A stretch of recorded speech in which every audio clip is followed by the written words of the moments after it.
बिस्मिल्लाहिर्रहमानिर्रहीम सल्लल्लाहु अलैहि वसल्लम। अस्सलाम वालेकुम क्लास 7। उम्मीद है आप सब खैरियत से होंगे। आज हम करेंगे यूनिट 1 की एक्सरसाइज 1.2 के क्वेश्चन नंबर 2 को। इससे कबल हम प्रीवियस वीडियो में एक्सरसाइज 1.2 के क्वेश्चन नंबर 1 के इन तमाम पार्ट्स को डिटेल से डिस्कस कर चुके हैं। इसका लिंक मैंने डिस्क्रिप्शन में दे दिया है, आप इन पार्ट से रिलेटेड भी लेक्चर ले सकते हैं। एक्सरसाइज 1.2 के क्वेश्चन नंबर 2 की जानिब चलते हैं। क्वेश्चन नंबर 2 है कन्वर्ट। तो यहाँ पे हमारे पास कुछ मिक्स्ड फ्रैक्शन में नंबर्स हैं और इनको हमने इम्प्रॉपर फ्रैक्शन में कन्वर्ट करना है। अब इम्प्रॉपर फ्रैक्शन क्या होता है? इम्प्रॉपर फ्रैक्शन की डेफिनेशन है कि a type of fraction where the numerator is greater than denominator, जिसमें हमारा न्यूमरेटर डिनोमिनेटर से बड़ा हो। जैसे हमारे पास कोई भी वैल्यू है 5/3। अब ये जो 5 है ये न्यूमरेटर है, ऊपर वाली वैल्यू को न्यूमरेटर कहते हैं, जबकि जो डिवाइड के बाद होती है नीचे वैल्यू होती है ओवर के, उसे हम डिनोमिनेटर कहते हैं। 5 न्यूमरेटर हुआ और 3 जो है वो डिनोमिनेटर हुआ। अब वो कहते हैं न्यूमरेटर ग्रेटर हो। अब यहाँ पे देखें, जैसे न्यूमरेटर 5 है, ये ग्रेटर है किससे? डिनोमिनेटर से। डिनोमिनेटर 3 है तो न्यूमरेटर 5 है।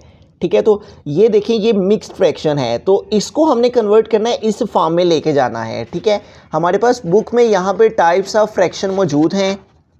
अगर हम यहाँ पे देखें तो यहाँ पे जो है वो टाइप्स ऑफ फ्रैक्शन लिखी हुई हैं, proper fraction, improper, mixed fraction. हमने यहाँ तक इन दो को देखना है। ठीक है, हमारे पास क्या क्वेश्चन है, इस फॉर्म के अंदर मिक्स्ड फ्रैक्शन में हमारे पास नंबर्स हैं। ठीक है, यानी होल फॉर्म में इसको हमने मिक्स्ड फ्रैक्शन से इस फ्रैक्शन में यानी इम्प्रॉपर में चेंज करना है। तो आइए इसको सॉल्व करते हैं। हमारे पास जो फर्स्ट पार्ट है वो है इसका 1/2/3। तो अब इसको हम जो है वो कन्वर्ट करेंगे इम्प्रॉपर फ्रैक्शन में। ये मिक्स्ड फ्रैक्शन है और इसको इम्प्रॉपर फ्रैक्शन में कैसे कन्वर्ट किया जाता है? जो यहाँ पे नीचे वैल्यू होती है यानी डिनोमिनेटर की, उसको इस साइड वाले नंबर के साथ, यानी कि जो आपकी होल नंबर की प्लेस पे नंबर होता है, इसको इसके साथ मल्टीप्लाई करना होता है। ठीक है, 3 को 1 से मल्टीप्लाई किया 3, और जबकि ये जो ऊपर नंबर होता है वो उसमें प्लस कर देना होता है, और जो नीचे वैल्यू होती है वो वैसी की वैसी आ जाती है।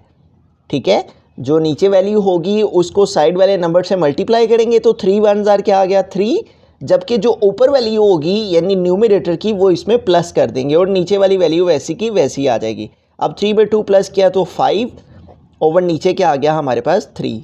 तो इस तरह से हमारे पास ये थी मिक्स्ड फ्रैक्शन और ये हमारे पास आ गई इसकी इम्प्रॉपर फ्रैक्शन। जैसे मैंने यहाँ पे भी बताया, इम्प्रॉपर फ्रैक्शन क्या होती है? जिसमें न्यूमरेटर बड़ा होता है और डिनोमिनेटर छोटा होता है। तो यूँ देखेंगे इसमें कन्वर्ट हो गई। आगे चलते हैं, इसका सेकेंड पार्ट देखते हैं, उसको हम कन्वर्ट करते हैं इम्प्रॉपर फ्रैक्शन में। तो हमारे पास इसका सेकेंड पार्ट है जो वो है 3/4/5। तो अगेन उसी स्टेप को फॉलो करेंगे, इस वैल्यू को इसके साथ मल्टीप्लाई करेंगे। ठीक है, डिनोमिनेटर को होल वाले नंबर से मल्टीप्लाई करेंगे। 5 3 टाइम 15। ठीक है, 5 का डबल 3 टाइम रीड किया 15, और इसमें हम प्लस कर देंगे ऊपर वाली वैल्यू को, और ऊपर क्या है 4, और नीचे वाली जो वैल्यू है वो वैसी की वैसी आ जाएगी। अब 15 में 4 प्लस किए तो आ गया 19, और नीचे क्या आ गया 5। तो यूँ देखें ये मिक्स फ्रैक्शन थी 3/4/5, और इसकी इम्प्रॉपर फ्रैक्शन हमारे पास क्या आ गई 19/5। तो हम बस क्या कर रहे हैं, जो साइड पे नंबर है उसको हम जो है वो मल्टीप्लाई कर रहे हैं अपनी नीचे वाली वैल्यू के साथ। ठीक है, और ऊपर वाली वैल्यू उसमें प्लस कर रहे हैं 2/5/11। तो इसको मिक्स फ्रैक्शन से इम्प्रॉपर में कन्वर्ट करने के लिए क्या करेंगे, इस 11 को 2 से मल्टीप्लाई करेंगे और जो आंसर आएगा उसमें ये 5 प्लस कर देंगे। तो 11 2 टाइम 11 मल्टीप्लाई 2, 2 1 टाइम 2 और 2 1 टाइम 2, 11 2 टाइम 22, और इसमें हमने क्या प्लस करना है 5। ठीक है, इस वैल्यू को इसके साथ मल्टीप्लाई तो आंसर आ गया 22। अब इसमें ये 5 प्लस कर देंगे और नीचे क्या आ गया 11। अब 22 में 5 प्लस कर देंगे। ठीक है, तो 27 हो जाएगा। 2 + 5 7 एंड 2, तो क्या आ गया 27/11। ठीक है, तो इस तरह से देखें हमारे पास जो डिनोमिनेटर में वैल्यू आ रही है वो स्मॉलर है और न्यूमरेटर वाली वैल्यू ग्रेटर है। ठीक है, ये भी हमारे पास न्यूमरेटर में 19 है, डिनोमिनेटर में 5 है। तो ये इम्प्रॉपर फ्रैक्शन की पहचान होती है कि इम्प्रॉपर फ्रैक्शन में हमारी ऊपर वाली वैल्यू बड़ी होगी और नीचे वाली वैल्यू छोटी होगी। अब आगे चलें तो हमारे पास नेक्स्ट पार्ट है 8 होल 3/7, ठीक है, 8 होल 3/7। अब ये जो हमारा पार्ट है 1 2 3 ये हमने यहाँ पे कर लिए, 1 होल 2/3, 3 होल 4/5, 2 होल 5/11। अब 8 होल 3/7 को हम यहाँ पे सॉल्व करते हैं, तो उसी तरह से इसको भी करेंगे, ठीक है। 7 को 8 के साथ मल्टीप्लाई करेंगे, 7 8 टाइम 56, और इसमें प्लस कर देंगे ये ऊपर वाला 3, और नीचे जो हमारे पास डिनोमिनेटर है वो वैसे का वैसे ही आ गया। अब 56 में हम 3 प्लस कर देंगे, ठीक है, 56 + 3, 6 + 3 9 एंड 5, तो ये क्या आ गया 59, और नीचे क्या आ गया 7, और यही हमारा इसका आंसर है, ठीक है। तो इस तरह से ये मिक्स फ्रैक्शन थी और ये इसकी इम्प्रॉपर फ्रैक्शन आ गई। तो यूँ हमारा क्वेश्चन नंबर 1 कंप्लीट हुआ। अब हम क्वेश्चन नंबर 2 करेंगे। बिस्मिल्लाहिर्रहमानिर्रहीम, सेकंड पार्ट की तरफ चलते हैं। तो यहाँ पे हमारे पास वैल्यूज़ हैं और इनको हमने कन्वर्ट करना है मिक्स फ्रैक्शन में, ठीक है।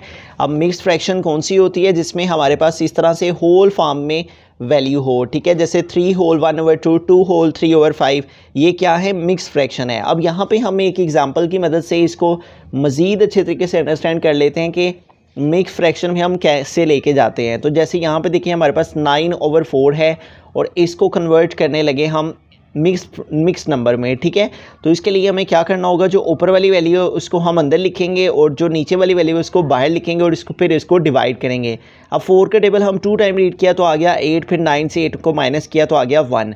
अब इसका आंसर कैसे लिखा जाता है, ये जो ऊपर आंसर की प्लेस पे वैल्यू आई हुई है उसे हम साइड पे लिखते हैं, ठीक है। और ये जो यहाँ पे हमारे पास नंबर आया होता है जो कि रिमाइंडर में होता है, नीचे आया होता है बाकी में, उसको ऊपर न्यूमरेटर की प्लेस पे, और जो यहाँ पे हमारे पास नंबर होता है जिससे हम मल्टीप्लाई करके डिवाइड कर रहे होते हैं वो नंबर यहाँ पे डिवाइड में आ जाता है, ठीक है। और जो यहाँ पे साइड पे हमारे पास वैल्यू आती है उसको हम होल पार्ट कहते हैं, ठीक है। और ये जो इसके आगे 1/4 है इसको हम फ्रैक्शनल पार्ट कहते हैं। फ्रैक्शनल पार्ट मींस के जिसमें न्यूमरेटर और डिनोमिनेटर मौजूद हो, ठीक है।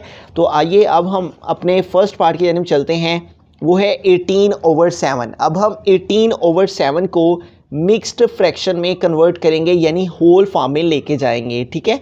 अब 18/7 को होल पार्ट में लेके जाने के लिए हम 18 को डिवाइड करेंगे 7 पे, ठीक है। तो यूँ देखें, अब हम 7 का टेबल रीड करेंगे कि 18 आए, तो 7 के टेबल में तो 18 नहीं आता। 7 2 टाइम 14 और 7 3 टाइम 21 हो जाता है। 7 3 टाइम 21 हो जाता है, बड़ा हो जाता है, इसलिए हम 7 2 टाइम रीड किया तो 7 2 टाइम आ गया 14। अब इसको माइनस कर लेंगे, 8 - 4 क्या आ जाएगा 4, ठीक है। अब जब यहाँ पे वैल्यू स्मॉलर आ जाए और इधर ग्रेटर रह जाए तो वहाँ पे इसको छोड़ देना है, उससे आगे इसको सॉल्व नहीं करना, ठीक है। यहाँ तक ही हमने जस्ट इसको सॉल्व करना है। अब इसका आंसर लिखेंगे, ठीक है। तो ये जो हमारे पास ऊपर वैल्यू आई है आंसर में, ठीक है, जो आंसर में ऊपर वैल्यू आई होगी वो हमारा होल पार्ट होगी, उसे हम साइड पे लिखेंगे, ठीक है। और जो यहाँ पे हमारे पास रिमाइंडर में वैल्यू आई होगी उसे हमने ऊपर लिखना है, यानी न्यूमरेटर की प्लेस पे 4 ऊपर आ जाएगा, और जो यहाँ पे हमारे पास नंबर होगा, ठीक है, जिसके साथ हम मल्टीप्लाई कर रहे हो, तो जो यहाँ भी नीचे होगा वो इधर भी नीचे ही आ जाएगा। तो इस तरह से ये हमारे पास इम्प्रॉपर फ्रैक्शन थी, ठीक है, जिसमें हमारा न्यूमरेटर ग्रेटर था और डिनोमिनेटर स्मॉलर, इसको हमने मिक्स फ्रैक्शन में कन्वर्ट कर दिया। अब यहाँ पे देखिए हमारे पास है 63/14। अब 63 को हम डिवाइड करेंगे 14 पे। अब 14 का टेबल हमें रीड करना है कि 63 आ जाए, ठीक है। तो अब अगर हम 14 को 5 टाइम मल्टीप्लाई करें, 14 को 5 से मल्टीप्लाई करें तो 5 4 टाइम 20, ये 0 इधर आ गया और 2 कैरी चला गया, 5 1 टाइम 5 और 2 प्लस किए तो 7। तो यूँ देखें, अगर हम 14 का टेबल 5 टाइम रीड कर रहे हैं तो 70 आ रहा है, 63 से बड़ी वैल्यू आ रही है, इसलिए हम 5 के बजाय 4 के टेबल से इसको मल्टीप्लाई करके देखते हैं। 4 4 टाइम 16, तो ये 6 इधर आ गया और 1 कैरी चला गया, 4 1 टाइम 4 और 1 प्लस किया तो 5। तो यूँ देखें, अगर हम 14 का टेबल 4 टाइम रीड करें तो 56 आ जाता है, तो इसको हम यूज़ कर लेंगे। 14 4 टाइम 56। अब इसको माइनस कर लेंगे, 3 से 6 माइनस नहीं होंगे, इस 6 से इधर कैरी मूव किया, इधर आ गए 13, ठीक है। अब 13 से हम 6 माइनस कर देंगे तो आ जाएगा 7। इधर से कैरी मूव किया तो इसलिए यहाँ पर मैंने 5 रह गए और 5 - 5 0 आ जाता है, उसको नहीं लिखेंगे। अब इसका आंसर लिखेंगे हम, और वो कैसे लिखेंगे उसी तरह से जैसे इधर लिखा है, जो आंसर में नंबर आया हो वो होल पार्ट की प्लेस पे, होल की प्लेस पे, और ये जो यहाँ रिमाइंडर में नंबर है ये हमारा न्यूमरेटर में यानी ऊपर, और ये जो यहाँ पे नंबर आया होता है ये डिनोमिनेटर में यानी कि नीचे। ठीक है, जो आंसर में आया हो उसे साइड पे, जो यहाँ नीचे आया हो उसको ऊपर, और जो यहाँ पे नंबर हो वो नीचे आ जाता है। ठीक है, इस तरह से ये इम्प्रॉपर फ्रैक्शन थी और ये हमारे पास इसकी मिक्स फ्रैक्शन में कन्वर्जन हो गई। आगे इसके थर्ड पार्ट को कन्वर्ट करते हैं हम। ठीक है, तो हमारे पास वैल्यू है 43 और इसको हमने डिवाइड करना है 13 पे। तो अगर हम 13 का टेबल 4 टाइम रीड करें, ठीक है, तो 4 3 टाइम 12, तो 12 का 2 इधर आ गया, 1 कैरी चला गया, 4 1 टाइम 4 और 1 5, तो 13 का टेबल 4 टाइम रीड करने से 52 आ जाता है, यानी 43 से बड़ा आ जाता है। तो इसलिए हम 4 के बजाय 13 को 3 से मल्टीप्लाई करके देखते हैं, तो 3 3 टाइम 9 और 3 1 टाइम 3, तो यूँ देखें 39 आ रहा है जो कि इससे छोटा है, इसलिए हम 13 3 टाइम रीड करेंगे तो आ जाएगा 39। अब इसको माइनस कर लेंगे। ठीक है, इधर से कैरी लिया, यहाँ पे हमारे पास 13 हो गए क्योंकि 3 से 9 माइनस नहीं होगा, इस 4 से कैरी लिया 13, 13 माइनस 9 क्या आ गया 4, इधर से कैरी मूव किया तो इसलिए यहाँ पे मीनिंग 3 रह गए, 3 माइनस 3 0। ठीक है, तो यूँ इस तरह से देखें हमारे पास ये जो वैल्यू आई है 4, ये छोटी आ गई है और ये बड़ी रह गई है, तो इसलिए इसको यहाँ तक ही सॉल्व किया जाएगा। जब भी यहाँ रिमाइंडर हमारा छोटा हो जाए, ठीक है, और यहाँ जो नंबर है वो बड़ा हो जाए, तो उससे आगे इसको सॉल्व नहीं करेंगे, उसी को ये आंसर कंसीडर करेंगे। ये जो ऊपर नंबर आया है ये होल की प्लेस पे आ गया, ये जो रिमाइंडर में आया है ये न्यूमरेटर में, और ये जो यहाँ पे नंबर है हमारा ये हमारा डिवाइड में आ गया डिनोमिनेटर की प्लेस पे। ठीक है, तो यूँ 43/13 इम्प्रॉपर फ्रैक्शन से मिक्स फ्रैक्शन में आ गया 3 होल 4/13। आगे देखें हमारा लास्ट पार्ट है 115 और इसको हमने डिवाइड करना है 9 पे। अब देखिए यहाँ पे 11 है, इधर 9 है, तो पहले हम इसी 11 के साथ सॉल्व करने के लिए 9 2 टाइम करेंगे तो 18 हो जाएगा, इसलिए 9 1 टाइम 9।